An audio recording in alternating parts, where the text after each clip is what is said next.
Welcome back to the Ed Show, and thanks for watching tonight. The Occupy Wall Street protests continue here in Lower Manhattan as we continue to cover the story. This is such a diverse group. You will find every walk of life. You will find every special interest group. But there is an underlying theme throughout all of this.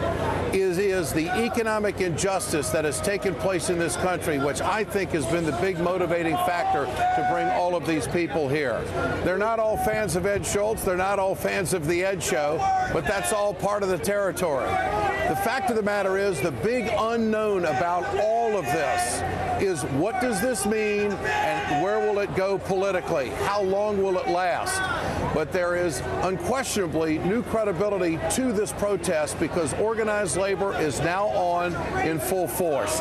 Joining me tonight is a couple of gentlemen from the Amalgamated Transit Union, Bruce Hamilton and Larry Handley. Larry, good to have you with us tonight. Bruce, thank you for your time. Good evening. Larry, what does this mean? Is this a sea change in American politics? What is this? I think it probably is the beginning of a sea change. I think this shows us that young people understand not only what's happening to them in their lives, but who caused it. And I think the fact that they've come here and they've stood up and that they're ready to sacrifice and be out here tells us that they know just how deep the problems are in America, and they understand that the rich people have made it happen. Larry, how much anger is out here? Here, well, I can tell you there's loads of it. They're angry at everybody, and I don't blame them. But I can also tell you we represent transit workers in the United States and Canada, and they're just as angry. They just haven't had a chance to come down here, but they will. Some of them were here today, and I think all over the country there's going to be growing opportunities for people to speak out, and our union and our members are going to be there. Mr. Hamilton, how would you characterize this crowd and what has taken place down here? It's absolutely a fantastic crowd. I don't see how it could possibly be any better as far as spiritedness, as far as forward-looking. Everybody's really very positive mood, and we believe that getting together, we can actually make some constructive changes. Who are these people for? I mean, there's such a wide array of interest groups here. Who are they for? We're the 99%, all right? So we're for everything that the 1% is not for. And like you said, it's a hugely diverse group, and who can say what they're for? We know what they're against, and they're against Wall Street taking everything. What is union involvement going to do for this? Union involvement is, some people are saying that the unions are now, have come into the fight. The fact is the unions have always been in the fight, and we're extremely happy to see that the young people and others have come together and, started this action, and we, in a way, we consider that they're coming to the union point of view and union action. Larry, I mean, if you've got every organized labor group in this country behind this, how can Congress not get the message and respond? I mean, the legislative response is the most powerful thing that can take place in our government.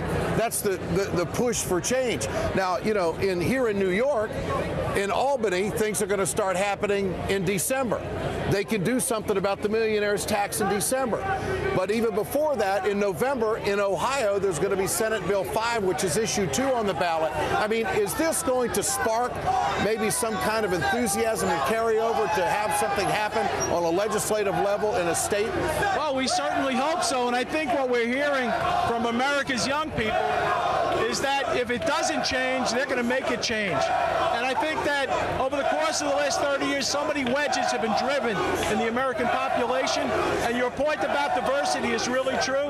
This is a hugely diverse crowd, and as our unions become involved and connect with them, I think you can see a coming together of the 99% that both Bruce and they are talking about. Well, there's a new poll out showing the public in this country has a favorable opinion of this movement.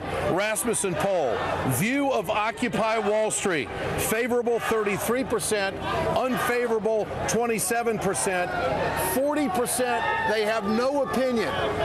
How do you get those people? It would seem to me that you would have to stay on the job, on the site, and continue to tell the story. And I think spread it around the country. I think that just as people all over the globe have stood up and fought back this year, it's time for Americans to stand up and fight back. And what we intend to do, not only our union, but the entire AFL-CIO, is get out there and make it happen. Well, it's very clear in the last election, President Obama and the Democrats benefited from organized labor.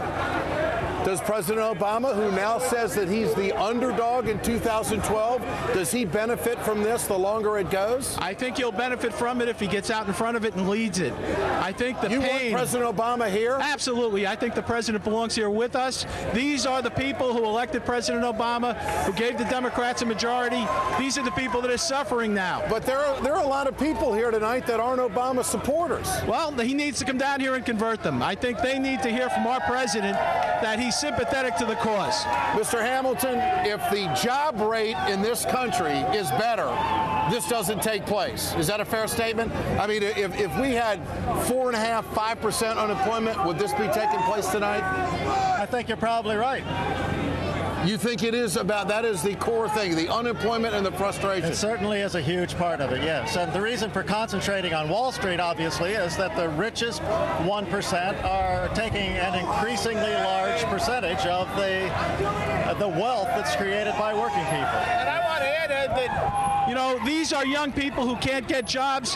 Our members are suffering all over the country because the jobs they have are being stripped away. Their wages are being cut. Their pensions have been taken away. Our members are struggling every day and working hard. And these are their children. These are our children who are out here saying America must change. America must take care of its people. Well, I have to admit, I'm not proud of all of them. Well, but then if you've got 99% of Americans, you're not going to be proud of all of them. That's right. I think it's the general message that is important. Gentlemen, thanks for joining us tonight. I appreciate it very much. Senate Democrats want the president's jobs bill to be paid for with a millionaire's tax. Harry Reid is on that story. And up next, we'll talk to a millionaire who thinks that's a great way to pay for it. Stay with us. You're watching The Ed Show on MSNBC.